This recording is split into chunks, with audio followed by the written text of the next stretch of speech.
मेरी बहुत सी पेशेंट्स जो क्लिनिक पे आती हैं वो पूछती हैं कि पीरियड्स के दौरान पेन क्यों होता है, माहवारी में दर्द क्यों होता है। ये मेरा आज का टॉपिक है। मैं आपको बताऊंगी कि इसकी क्या क्या वजूहात हैं, क्या क्या इसका ट्रीटमेंट ऑप्शंस हैं।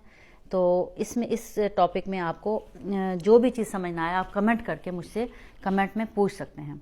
तो बहुत सी यंग बच्चियों में ये प्रॉब्लम बहुत ज़्यादा पाया जाता है कि वो कहती हैं कि जब पीरियड्स आते हैं तो पहले 2 दिन हमसे उठा नहीं जाता, हम कॉलेज नहीं जा पाती, हम रूटीन का काम नहीं कर सकती। वर्किंग लेडीज़ के लिए और भी मुश्किल होता है कि वो जॉब पर नहीं जा पाती। तो उसकी वजूहात जानना ज़रूरी है। अब हम अपनी ज़बान में इसको कहते हैं डिस्मेनोरिया। माहवारी के दौरान दर्द ज़्यादा होने को डिस्मेनोरिया कहते हैं। अब ये 2 टाइप का होता है, एक फिजियोलॉजिकल है और एक पैथोलॉजिकल है। फिजियोलॉजिकल का मतलब है मोर देन 90% पॉपुलेशन में, 90% ख़वातीन में जो थोड़ी बहुत दर्द है ये नॉर्मली होती है, क्योंकि जब ब्लीडिंग पास हो रही होती है तो उसमें क्लॉट्स आ रहे होते हैं, या कभी कभी खून जो है जब वो जारी हो रहा होता है माहवारी के दौरान तो उसकी वजह से कुछ हार्मोनल चेंजेस आ रहे होते हैं, कुछ केमिकल्स रिलीज़ हो रहे होते हैं जो पेन काज कर सकते हैं।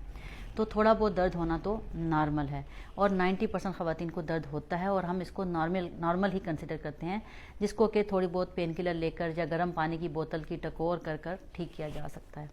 अब दूसरी चीज़ आती है पैथोलॉजिकल डिस्मेनोरिया। ये वो डिस्मेनोरिया है जिसमें जो है ख़ातून ख़ास तौर पे यंग बच्चियों में और मैरिड ख़वातीन में भी कोई ना कोई वजह हमें मिल जाती है कि क्यों पेन हो रहा है। पहले तो दर्द नहीं होता था, अब क्यों हो रहा है। तो अब अगर पहले कई साल आपके गुजर गए और दर्द नहीं हुआ, अब दर्द हो रहा है, तो किसी गायनाकोलॉजिस्ट के मशवरे से चेकअप करवाना, अल्ट्रासाउंड करवाना इसलिए ज़रूरी है कि हम कोई रीज़न जान सकें। वजूहात क्या होती हैं? कभी कभी बच्चेदानी में रसोली बन जाती है जिसे फाइब्राइड या मायोमा कहते हैं, उसकी वजह से भी पीरियड्स के दौरान पेन होता है और हैवी पीरियड्स विद क्लॉट्स पास होते हैं।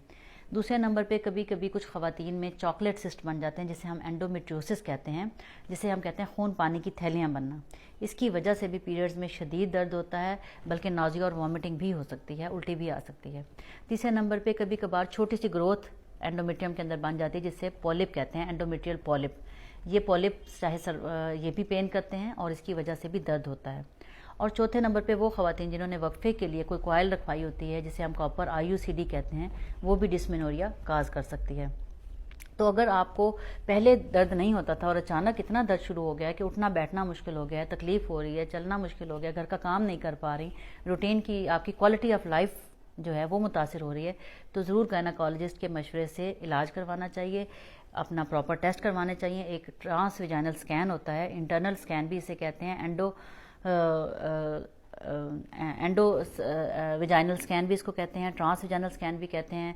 तो इस अल्ट्रासाउंड की मदद से कोई भी इस तरह की कोई प्रॉब्लम है, जैसे कि रसोली है, फाइब्राइड है, पॉलिप है या चॉकलेट सिस्ट है, वो डायग्नोज हो सकते हैं। तो पैथोलॉजिकल, लेकिन ये याद रखिए सिर्फ 10% ख़वातीन में पैथोलॉजिकल रीज़न होती है, कोई बीमारी होती है। 90% ख़वातीन में, ख़ासतौर पर जो यंग बच्चे हैं जिनको नए नए पीरियड शुरू होते हैं, उनमें ये नॉर्मल होता है। उनको चाहिए कि वो कोई छोटी मोटी पेन किलर 1 आध दिन ले सकती हैं, उसका ज़्यादा साइड इफ़ेक्ट नहीं होते। हाँ, लेकिन गोली की आदत नहीं बनानी चाहिए। अब ऐसे नहीं है कि अगर आपको इजाज़त दे दिया तो आप 2 गोलियाँ सुबह खा रहे हैं, 2 दोपहर, 2 शाम और 5-6 दिन लगातार खा रहे हैं, तो फिर उसके बहुत ज़्यादा साइड इफ़ेक्ट आने शुरू हो जाते हैं। आगे जाकर बांझपन का बायस ये पेन किलर बन सकती हैं। तो कभी कभार 1 आधी पेन किलर लेने में कोई हर्ज नहीं होता।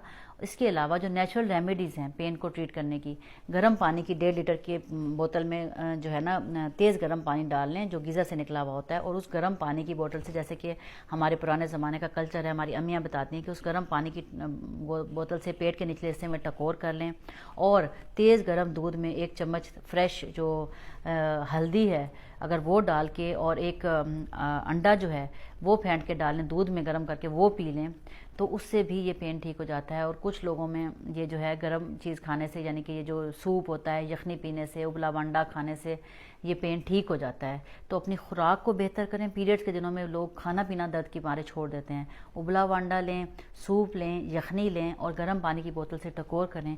फिर भी अगर आराम ना आए तो फिर